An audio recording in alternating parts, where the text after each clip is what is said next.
What's going on there, guys? We back with another one. Got to talk about this briefly on today. RG3, he's got something to say about this, and I agree with a lot of what he said. I'm gonna play that in a second. He went on his X account. And he says Dillon Gabriel showed Kevin Stefanski and the Cleveland Browns enough that they shipped out Kenny Pickett to the Raiders.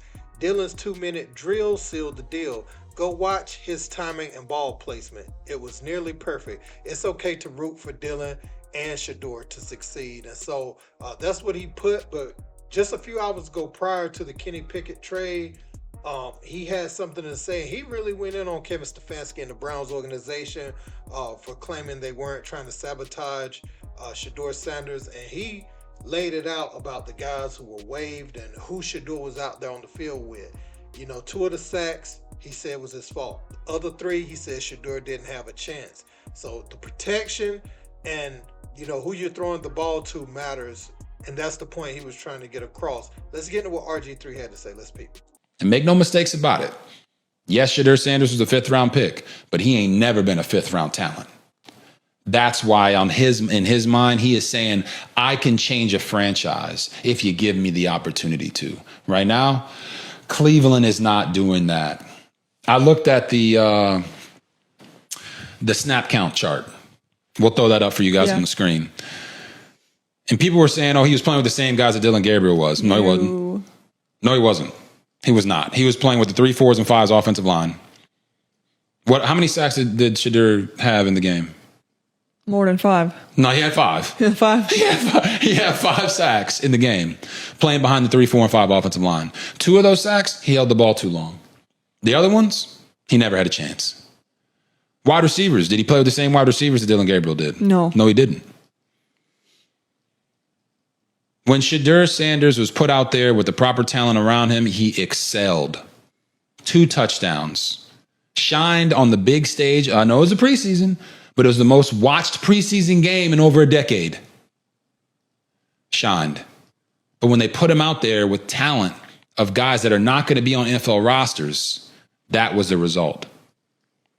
So when people say, hey, they're setting him up for failure, this is what they're talking about.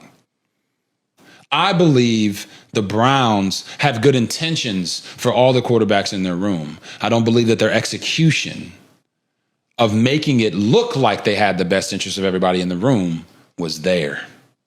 How can you get a proper assessment of Shedeur Sanders if you don't allow him to play with the same players that Dillon Gabriel played with? Or even give him the same opportunity of like running the 2-minute drill at the end of the game. Which is just, again, doesn't make sense. You set yourself up for that. So I say that in closing that I believe the Browns need to trade either Dillon Gabriel or Shedeur Sanders. Because right now, it's not about it not being fair for either guy. It's not a growth or leadership environment for either guy.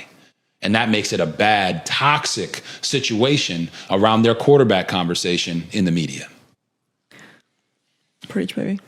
I wanted to ask you can you address this sort of persistent narrative that you're trying to sabotage Shedeur Sanders, especially after yesterday and not putting him in for the 2-minute? Yeah, obviously, I don't concern myself with outside type of things, but I'm committed to his development, just like all of our rookies. So we'll continue to focus on getting our guys better, and that's what we'll stay committed to, and that's what's important to me. And did you? I'm sure you kind of answered this last night, but why didn't you keep him in for the 2-minute, or why did you decide to take him out? Yeah, nothing more than decided to give Snoop some work at the end of the game. Kevin, I know I asked you yesterday about Shedeur coming up to you on the sidelines to ask if he could go back into the game for the 2-minute drive.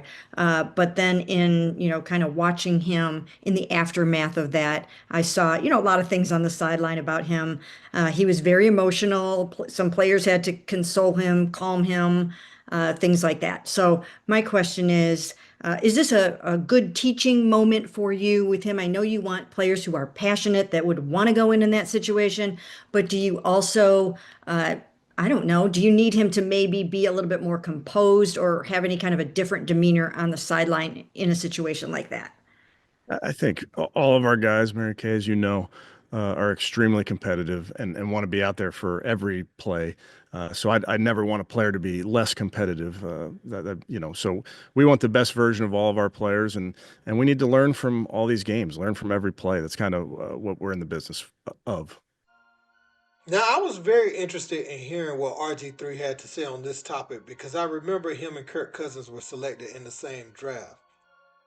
Very different situation, might I add, because I want to say RG3 was taken in the first round. Don't quote me on this, but I think Kirk Cousins was like third round. Obviously, they drafted RG3 after his stellar college career at Baylor to be the franchise guy. But, after injuries mounted up, it ended up becoming Kirk Cousins' job, before he was ultimately dealt. But, he says, that he didn't get a fair chance. Shedeur didn't get a fair opportunity. He didn't play with guys who were going to be actually on the team, making plays or protecting the quarterback. And that's not a fair assessment of his game because you have the Carolina game and you have that game with him playing with totally different talent. You got two totally different results. So I don't think you really learned anything from him playing with the lesser talent, playing with guys who are going to actually be on the field.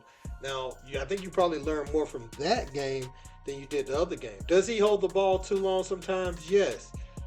Does he have to take his check down? Yes. Does he have to know that he cannot make every single play and sometimes you have to throw it away? Sometimes you have to take the sack.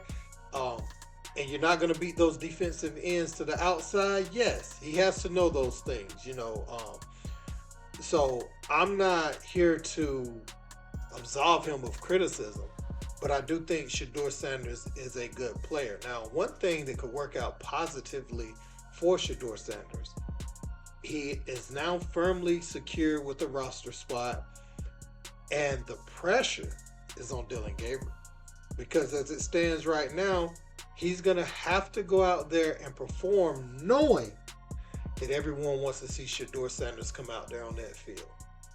And so anytime this guy has to just exceed expectations, because who's behind him over there on that bench.